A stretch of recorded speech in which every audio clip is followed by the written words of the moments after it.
pas pris la Voilà, décision. donc là, je ne peux pas vous faire voter. Vous pouvez assister à l'Assemblée Générale. Ça va les gars? Oui. Alors, comment ça se passe? Eh ben nickel. Il y a plein de signatures. Plein, c'est tout vide. Merci Monsieur le maire, Monsieur Bernardini, qui est à la fois le maire de notre commune, mais aussi vice-président de la métropole Aix-Provence, président du conseil de territoire.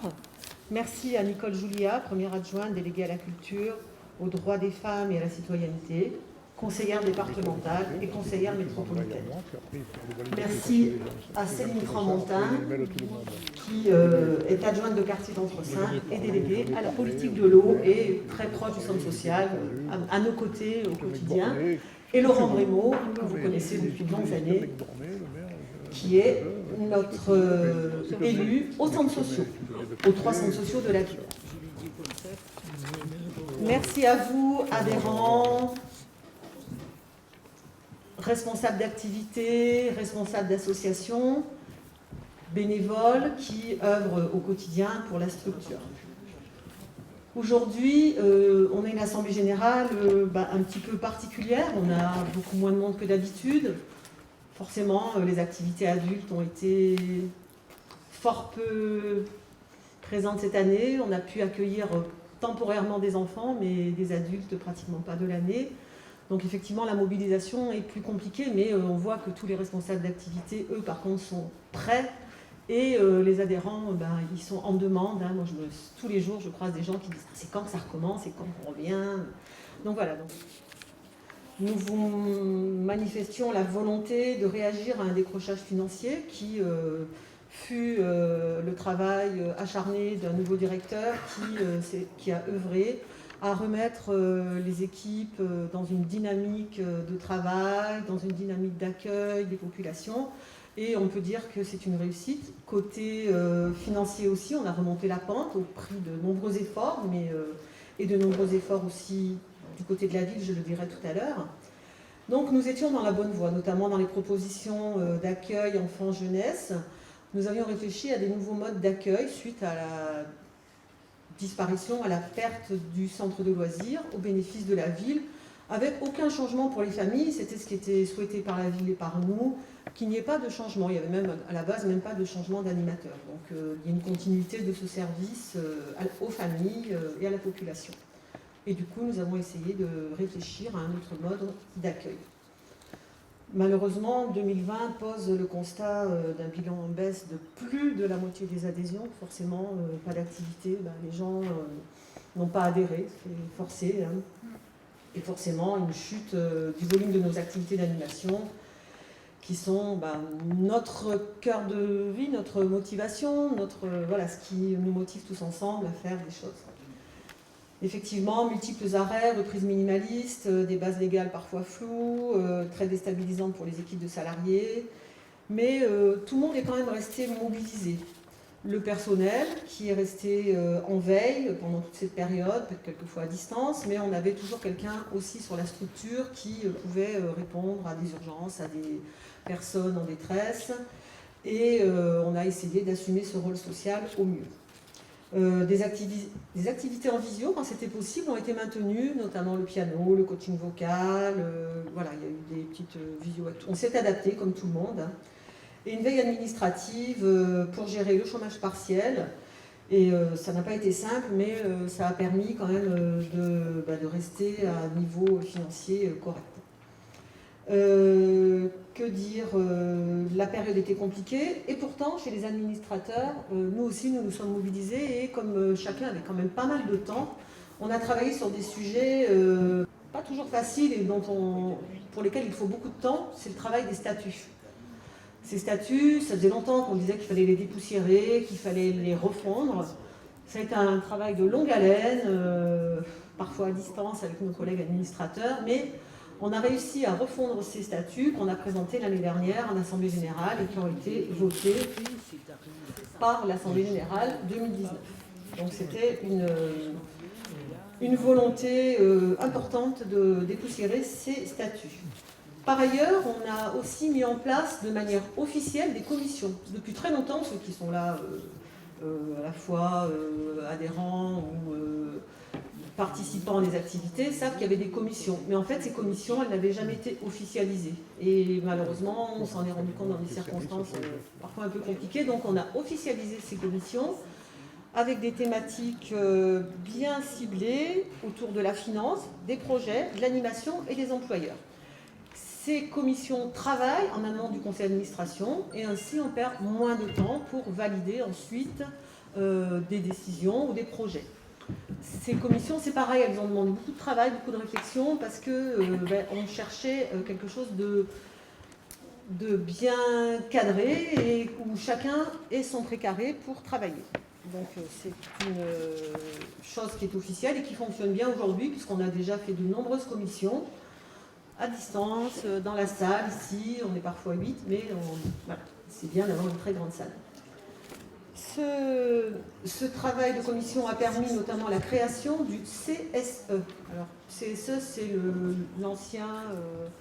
comment ça s'appelait avant ?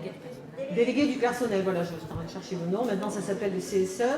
Donc là, ça a été un travail aussi de longue haleine qui a été mené par Véronique Drouillet, que je remercie de cette implication, ainsi que Magali Ducroquet, notre comptable, qui se sont investis dans cette création du Conseil social économique.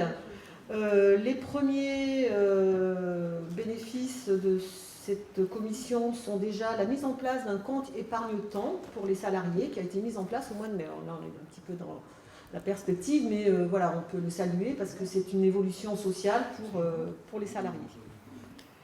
Et donc, on travaille sur d'autres plans et notamment sur une mise en place des œuvres sociales sur un pourcentage de la masse salariale. Au niveau des choses aussi parfois pas simples, le règlement intérieur a lui aussi été remis à jour.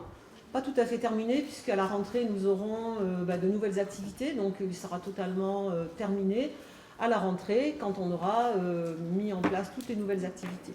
Ce règlement intérieur aussi il datait, on en avait fait une ébauche il y a 3 ans mais elle n'était pas très complète. Christophe, notre directeur qui est en formation, a eu des formations extrêmement pointues sur le sujet, donc a permis d'amener son éclairage et compléter notamment les parties sécurité, etc., qu'on n'avait pas tellement abordées à l'époque. On s'était plutôt focalisé sur des petites choses, sur les activités, etc. Mais c'est vrai que ça aussi, c'est des choses très importantes. Et sur la partie fréquentation, voilà, il y a des choses importantes qui ont été mises sur le papier, officialisées. Toutes ces démarches, toutes ces activités ont été accompagnées par un dispositif local d'accompagnement. Alors ce dispositif local nous avait été proposé par Ludivine, donc notre trésorière. On ne connaissait pas ce dispositif à l'époque sur la structure. Sur la période de lien, on a eu une directrice qui n'a pas su gérer ce dispositif. On a remis en place à l'arrivée de Christophe Bonnet. Et là, ce dispositif nous a vraiment aidé à travailler de manière cohérente, d'avancer en harmonie avec les salariés et les administrateurs. Et on a d'ailleurs eu une journée de séminaire où on s'est retrouvés, une petite fenêtre où on a eu la liberté de faire ça avec des masques, avec de la distanciation, mais on a pu se retrouver avec toute l'équipe de salariés, toute l'équipe d'administrateurs et de nombreux partenaires. C'était une très belle journée dont l'objectif était de déterminer qu'est-ce qu'on voulait faire ensemble de notre structure. Et on était donc accompagnés par ce dispositif local. Des nouvelles formules, donc je disais tout à l'heure, au niveau de l'animation, avec des stages, avec des animations à la demi-journée, des propositions très variées. On travaille avec différents partenaires, immédiats, des associations locales sur le sport. Et on a l'impression que ça correspond extrêmement bien aux demandes des familles, puisqu'on a eu, autant sur 2020, on va déjà un petit peu empiéter sur 2021, d'excellents retours des familles qui sont très satisfaits de ces formules. Alors effectivement, c'est une formule très différente du centre de loisirs, c'est pas un mode de garde, c'est plus une proposition d'activité avec des objectifs autour de la socialisation, autour des liens tout bêtes, de créer de l'amitié entre les gens. On parle souvent de lien social, mais le lien social, c'est aussi être ensemble, partager des bons moments. On voit des enfants heureux qui font des choses qui leur plaisent, autant dans la nature, au bord de l'étang, dans la chênaie, dans la cuisine, en train de faire des gâteaux. Et les parents en sont satisfaits. Et nous aussi, quand on voit ce bonheur qui se dégage de ces activités, c'est agréable. Donc pour l'instant, on n'a pu accueillir que des enfants et des préadolescents. On espère bien évidemment dès la rentrée pouvoir réaccueillir tout le monde. Pendant cette période et début 2021, nous avons aussi, dès qu'il a été possible de le faire, renouer des liens avec nos partenaires, tous les partenaires associatifs. Et notamment, on a eu pareil une petite fenêtre début septembre l'année dernière, avant un nouveau confinement, où on a pu faire une journée des associations ici, avec une nouvelle formule. Auparavant, ça se faisait à la Grange. Alors l'organisation, elle a été un peu similaire, c'est-à-dire que toutes les associations se sont retrouvées, mais avec une proximité, alors toujours pareil, une proximité dans la distanciation qui a été un casse-tête organisationnel important avec les services de la ville, les services de sécurité. Enfin bon, bref, c'était compliqué, mais ça s'est extrêmement bien passé et ça a donné satisfaction aux associations. Nous programmons une future journée qui a été validée par le cabinet du maire cette année, le samedi 4 septembre. On espère que tout ira bien et qu'on pourra récidiver dans les mêmes conditions que l'année dernière, avec peut-être une petite soirée, on ne sait pas. On verra. Soyons fous. On espère pouvoir se retrouver peut-être autour d'un verre. Voilà. Tout à l'heure, je parlais des partenaires. Nous avons renoué des liens plutôt, conviviaux et très constructifs avec la CAF. Il y a eu un petit moment, un petit peu de flottement. Là, on est reparti sur de très bonnes bases. Alors, la CAF n'est pas notre financeur principal, mais en fait partie et a des exigences parfois. Voilà. Là, on a réussi à travailler en adéquation. Laurent Brémaud était présent. Enfin, voilà, on a travaillé entre les différents partenaires, la CAF, la ville, dans une bonne dynamique. Laurent, je ne dis pas de bêtises, on est sur des bonnes ondes. Donc c'est intéressant. On a des liens avec la MSA, la mission locale, sur un dispositif des jeunes invisibles, jeunes qui sont en décrochage dans la vie, à l'école, etc. Et qu'on a parfois des difficultés à cerner, contacter. Et là, il y a eu un travail important avec la mission locale. La présence de la sauvegarde 13 dans la maison de quartier de Trigance. Et puis on est aujourd'hui aussi avec de très bonnes relations avec les centres sociaux de la ville. Alors on n'est pas du tout sur des dispositifs où on a des grandes ambitions. Non, on est juste sur de la mutualisation, sur de l'écoute, sur du travail en commun. Et c'est intéressant parce qu'on arrive à construire des choses, autant avec des petits projets jeunesse, des petits projets culturels, et puis de la mutualisation aussi de moyens, notamment des véhicules. Par exemple, quand nous, on n'a pas besoin de véhicules au mois d'août, et on fait une location prêt à un autre centre social. Voilà, donc c'est des petites avancées, mais qui sont importantes dans notre mode de fonctionnement. Mutualisation, c'est ce que j'ai dit, oui. Dans les actions réalisées en 2020, nous avons un remerciement tout particulier à adresser à Laurent Brémaud qui s'est démené pour qu'on ait une belle façade propre, parce que là ça devenait vraiment très dégradé. Voilà. Donc là, c'est monsieur le oui, non mais qui a payé. je sais, je vais en revenir après. Donc voilà, donc sur le terrain, Laurent Brémaud a œuvré. Et on sait très bien que œuvrer c'est bien, mais qu'après il y a des besoins de moyens et de décisions, et que par le biais de M. Bernardini et ses différentes fonctions, nous avons pu, parce que tout ça coûte de l'argent, ça coûte beaucoup d'argent. Donc voilà, cette façade est propre. On a aussi sollicité M. le maire très récemment pour un aménagement du bas de ce mur par une fresque qui reflètera on verra avec l'artiste l'identité de la structure, mais qui sera aussi une protection contre les éventuels tags et qui pourraient pourrir ce mur. Donc voilà, donc c'est des projets qui avancent, un soutien logistique de la ville évidemment dans toutes nos actions, tant dans les locaux dans lesquels nous sommes, quand nous allons à la Grange faire des animations, quand on fait une journée sur le support logistique, etc. Donc on remercie notre partenaire financier, notre partenaire logistique, notre partenaire qui soutient nos actions au quotidien. Je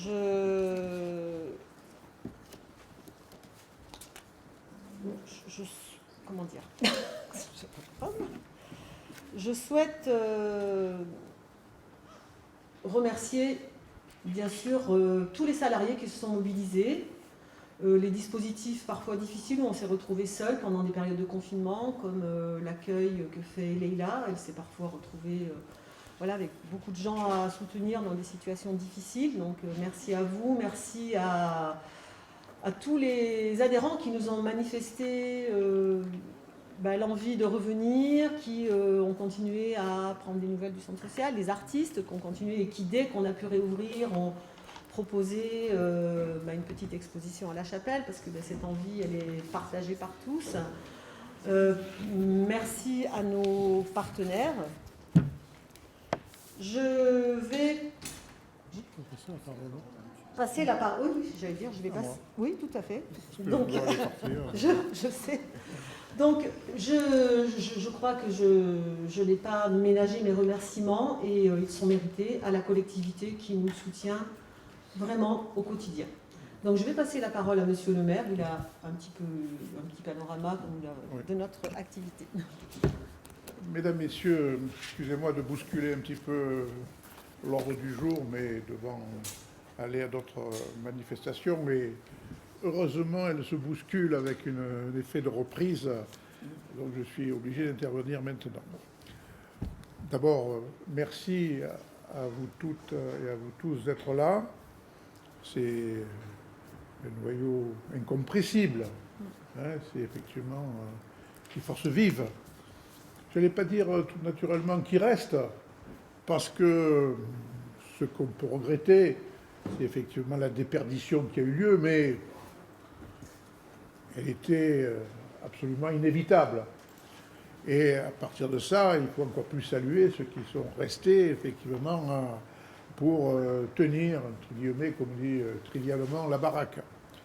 Donc vraiment merci, et je dirais que dans la technique des citrons pressés, pour ne pas dire comprimés, c'est à travers vous qu'effectivement on va rebâtir les germes du futur pour retrouver les mêmes sensations, les mêmes actions qu'auparavant.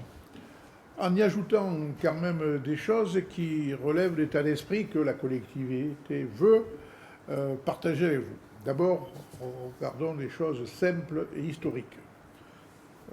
On le dit souvent, on ne le dit pas parce que c'est des propos de campagne électorale, on le dit parce que c'est effectivement la vérité. Le centre social Pierre Mignalet est une pierre angulaire de l'action de la municipalité ou à travers l'action du centre social de la municipalité pour avoir, bien sûr, un intérêt, une ouverture vers sa population en matière de loisirs, en matière d'activités ludiques, en matière d'accueil des enfants.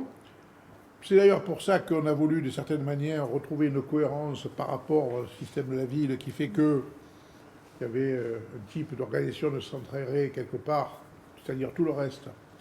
Et puis pour le reste de la ville, c'est-à-dire entre ces une séparation, on a voulu quelque chose qui soit tout à fait équivalent, qui donne à tous le même droit, et on est arrivé effectivement à avoir une belle entente qui reste rivée sur les fondations et les bases d'ici, puisque, comme on l'a dit, on a gardé les lieux, on a gardé les personnes, et on a simplement changé la tête de chapitre. Voilà. Mais c'est important parce que ça représente effectivement le lien qui existe de manière ombilicale, structurelle, permanente entre le centre social et la collectivité.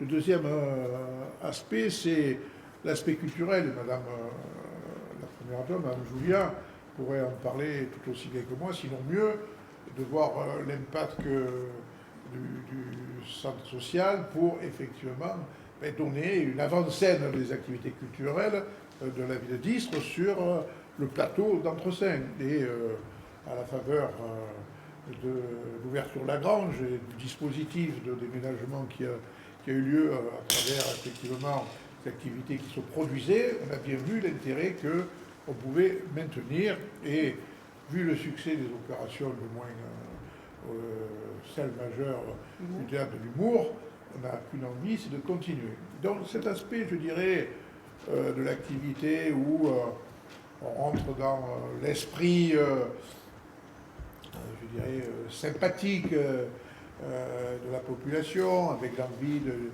continuer à lui offrir des activités qui lui permettent de continuer à vivre cette ambiance, elle est absolument déterminante, et nous le cultivons, et je suis heureux que le centre social Pierre Mialet continue cette voie.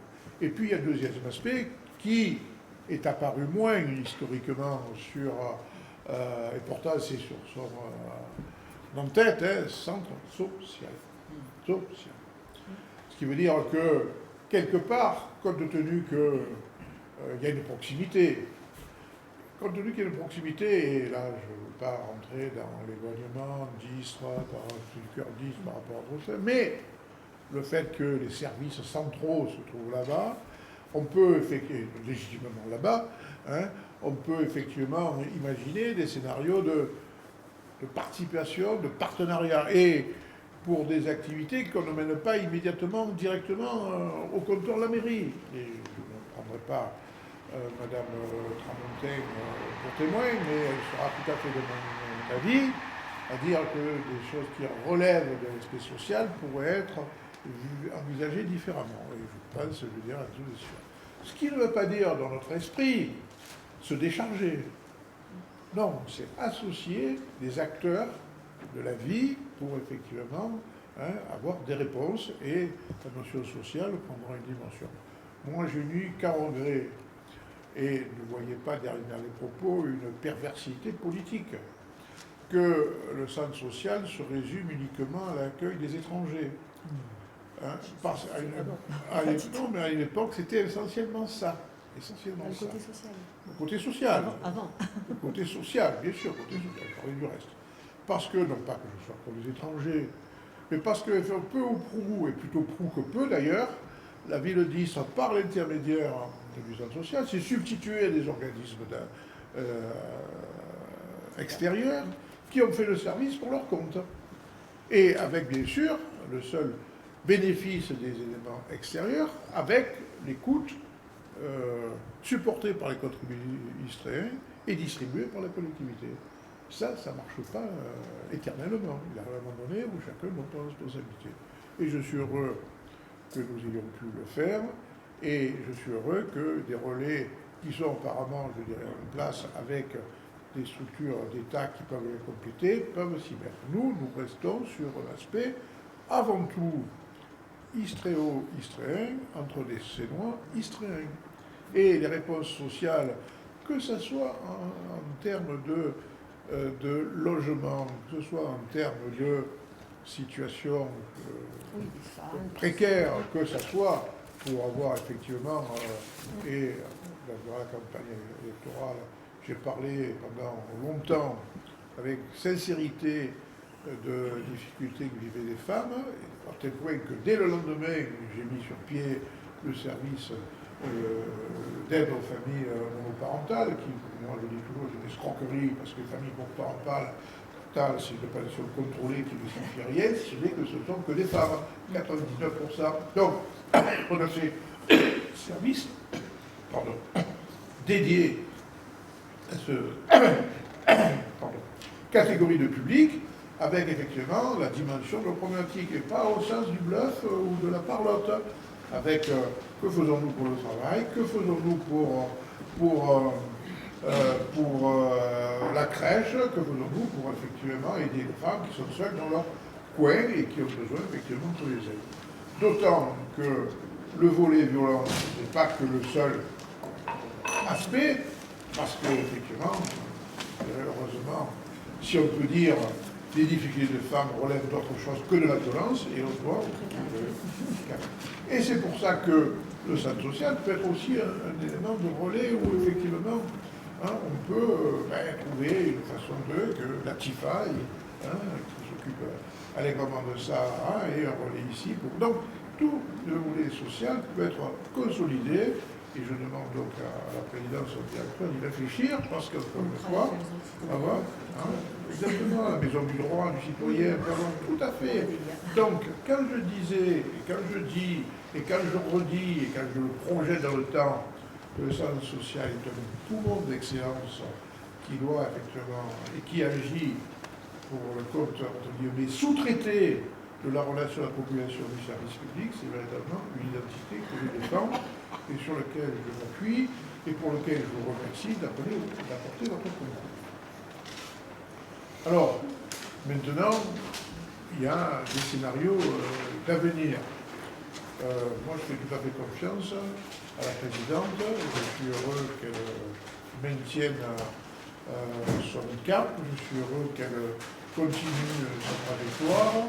Et je suis heureux qu'elle soit associée au travail municipal, puisqu'elle participe directement à l'équipe en charge de ses responsabilités.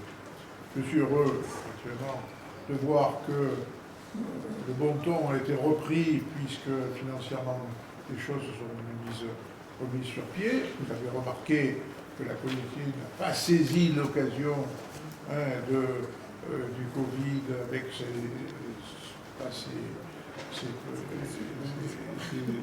ses raisons. On avait toutes les raisons, effectivement, parce que, en parenthèse, parce que tout le monde est en tête, le Covid, ça a coûté 4 200 000 € à la collectivité. L'argent que l'on a investi pour faire en face, l'argent qui est lié au coût, je ne parle pas du personnel, je parle effectivement des éléments, plus l'argent qu'on a perdu des activités qu'on n'a pas faites. Déduites, bien sûr, des dépenses qu'on n'a pas eues, mais en déduction aussi des ressources qu'on a eues. 4 millions d'euros. On aurait pu effectivement dire, bon, oui, on l'a fait, pas sur les organismes sociaux, pas sur les éléments qu'on considérait comme des éléments, je dirais, signifiants et significatifs dans la dynamique de notre ville et de l'importance qu'elle doit prendre dans les enfants de la cité. Donc, fort de ça, vous avez pu avoir des finances reconsolidées. Elles étaient d'abord consolidées parce qu'il y a un travail préparatoire qui a été fait, qui a remis les choses à un certain niveau, tant mieux. Cette période du Covid, ce côté-là, vous a aidé avec les prises en compte par la collectivité, les prises en compte par l'État, chômage partiel, et effectivement le fait de remettre la subvention, à recomposer les ressources qui vous sont utiles et qui vont vous permettre de retrouver la globalisation de vos activités avec des nouvelles activités et avec, je dirais, un retour au grand public. Le grand public, c'est au public le plus possible, puisque vous avez perdu 42% des adhérents, ce qui est absolument normal. On ne peut pas se l'affliger, c'est une circonstance qui compte. Maintenant, il faut faire en sorte que, d'autant qu'entre ces s'agrandit, la population s'agrandit, des gens nouveaux arrivent, et je suis heureux de saluer que dans les activités, ces gens-là apparaissent. Je suis heureux de saluer aussi qu'ils participent eux-mêmes à un chemin de responsabilité dans le partenariat entre les familles qui est donné pour qu'on puisse faire des choses, et que, à travers cette cellule complète, on puisse avoir effectivement un cheval de fer absolument, je dirais, puissant pour qu'on retrouve à la fois toutes nos activités, tous nos participants, davantage par le public qui s'élargit et par rapport, je dirais, à toutes les catégories différentes qui le composent. Donc, Madame la Présidente, sachez que, de toute façon, Céline est l'âme bienveillante. Vous parliez tout à l'heure des projets. Vous avez effectivement dit qu'on avait pris en compte certains éléments d'accompagnement, notamment un peu de rafraîchissement. Si les travaux à côté sont faits, vous avez pu voir que la crèche va finir bientôt ses travaux. Le but, c'est d'avoir bien sûr une organisation de l'accueil de l'enfance un peu plus structurée que par le passé, avec encore une fois un service encore mieux rendu, avec des personnes qui ont déjà leur propre conscience professionnelle, mais qui pourront la faire évoluer dans un périmètre encore plus large et plus intéressant pour les jeunes enfants. On récupérera pour autant les éléments qui seront abandonnés par ce service-là pour en faire, je dirais, un élément de réflexion. Auparavant, ça pouvait être une médiathèque, ça peut être encore, mais je vous ai dit, dans le cadre effectivement des activités que je vois associées au centre social, notamment l'aspect ludothèque et compagnie, que l'on pourrait envisager d'avoir un périmètre où le centre social ait un œil, plus qu'un œil, une main sur les activités ludothèques, qui donnerait peut-être encore plus d'élan par l'occupation des gens qui se trouvent ici aux activités à elles-mêmes, et à travers ça, donc, avoir un schéma ambiant encore plus large, avec des possibilités extérieures, puisque nous avons parlé la semaine dernière, pour qu'on puisse les réaliser tantôt et bientôt. Et je salue et je remercie, et je veux à tout prix que la fête des associations soit faite ici, et non pas à la Grande. Et pourtant, je sais que la Grande est pour moi un lieu particulièrement intéressant, puisque d'abord je l'ai proposé, je l'ai créé, et elle est dédiée au bébé, mais je suis très attaché au symbole, aux épines dorsales. Ici, c'est le pivot, le pilier, et ça doit être aussi le piment. Donc derrière, tout autour, toutes les activités du hameau d'Entresey qui sont connectées au centre social doivent retrouver domicile pour cette grande fête, et j'espère qu'elle battra du meilleur cœur avec l'énergie de chacun. Je vous remercie.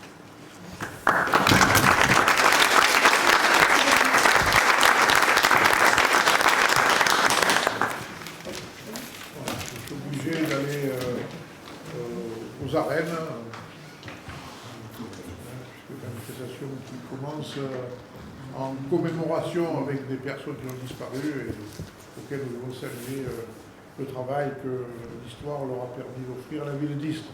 Voilà, merci. Merci beaucoup. Bientôt. Bon courage.